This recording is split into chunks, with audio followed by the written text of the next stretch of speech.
আসসালামু আলাইকুম, welcome back to my channel Panna's family থেকে আমি পান্না বলছি। সবাই কেমন আছেন? আশা করছি আল্লাহর অশেষ রহমতে সবাই পরিবার পরিজন নিয়ে ভালো আছেন, সুস্থ আছেন।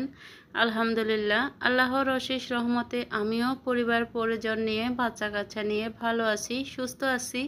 আজকে আরও একটি নিউ ব্লগ ভিডিও নিয়ে আপনাদের মাঝে হাজির হয়ে গেলাম। আপনারা যে যেখান থেকে বসে আমার আজকের এই ব্লগ ভিডিওটি দেখছেন, আমি আশা করব পুরো ভিডিও জুড়ে আমার সঙ্গে থাকবেন।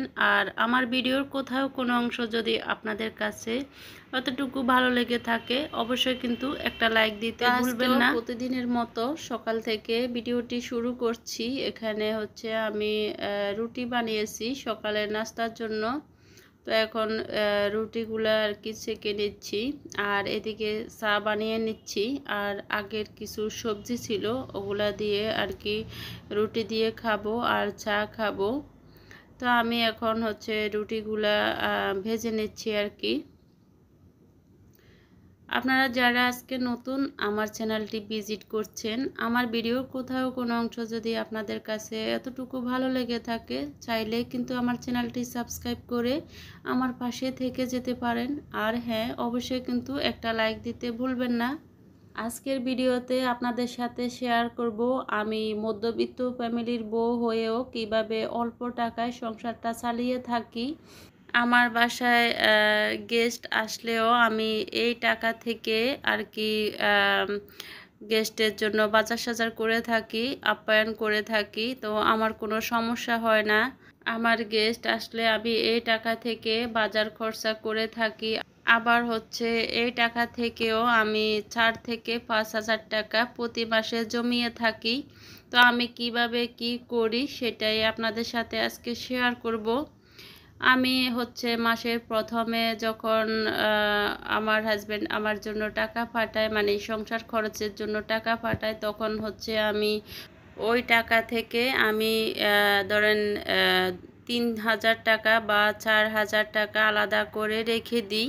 তারপরে হচ্ছে মুদিখানার বাজারের জন্য 5,000 টাকা রাখি।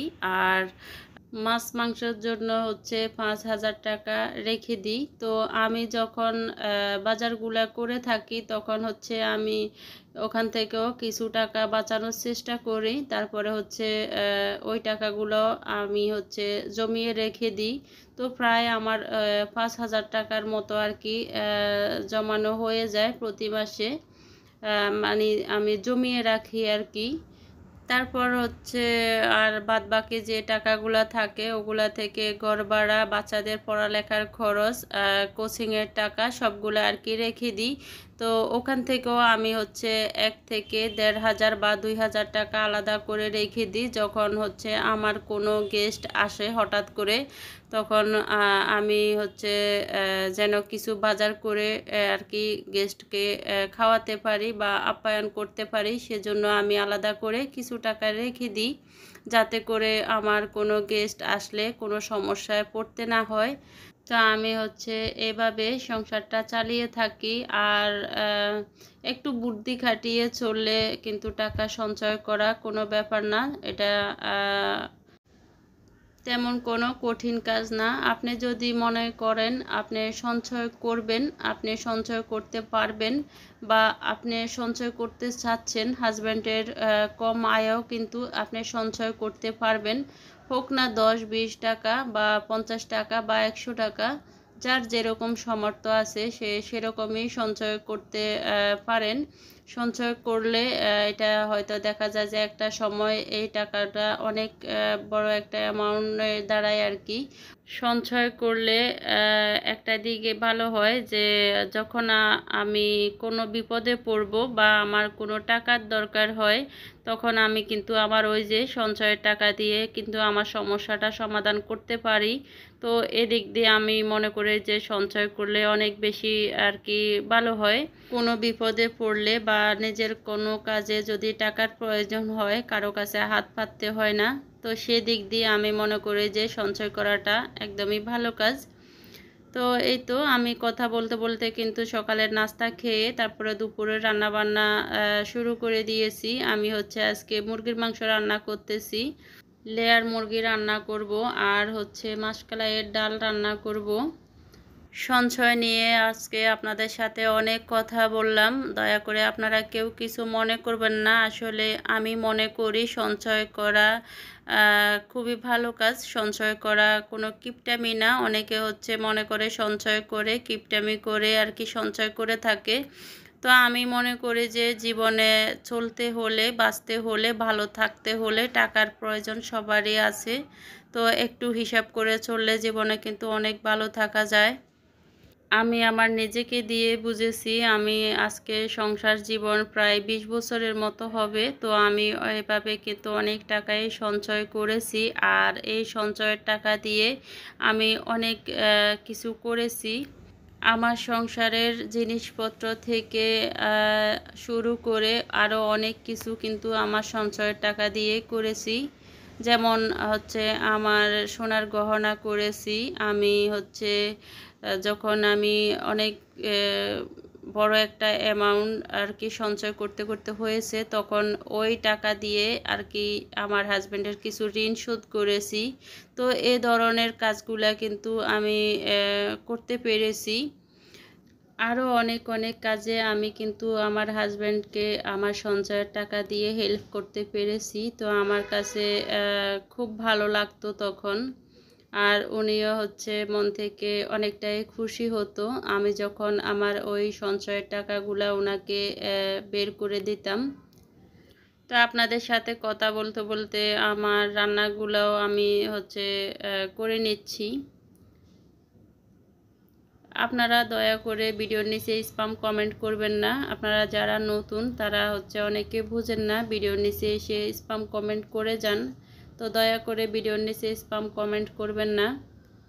আপনাদের যদি কোনো কিছু বলার থাকে আপনারা হচ্ছে কমিউনিটিতে বলে যাবেন, আমি কিন্তু ওতে বুঝে যাব। তো কথা বলতে বলতে কিন্তু আমার রান্নাটাও প্রায় হয়ে আসছে।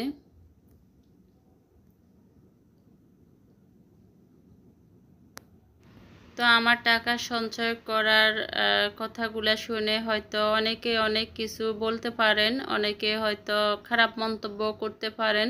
তো আমি যেরকম করে টাকা সঞ্চয় করি আমি আপনাদের সাথে সেটাই শেয়ার করেছি।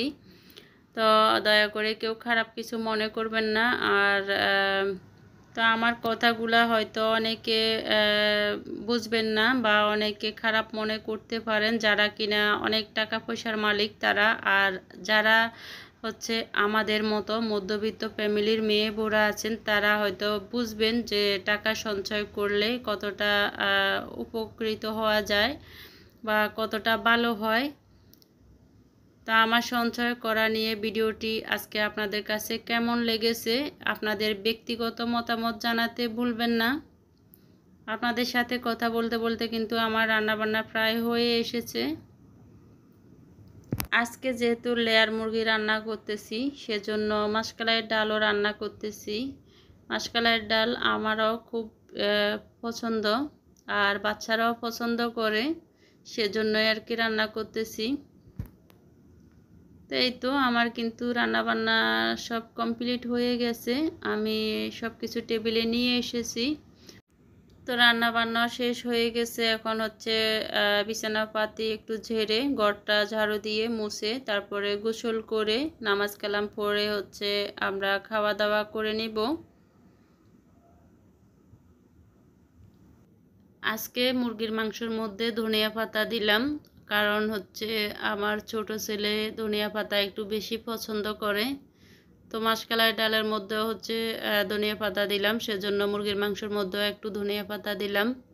তো আমার কাছেও কিন্তু খেতে খুব ভালো লাগে ধনিয়া পাতা দিলে মাংসটা। তার এখানে সালাদ কেটে নিলাম।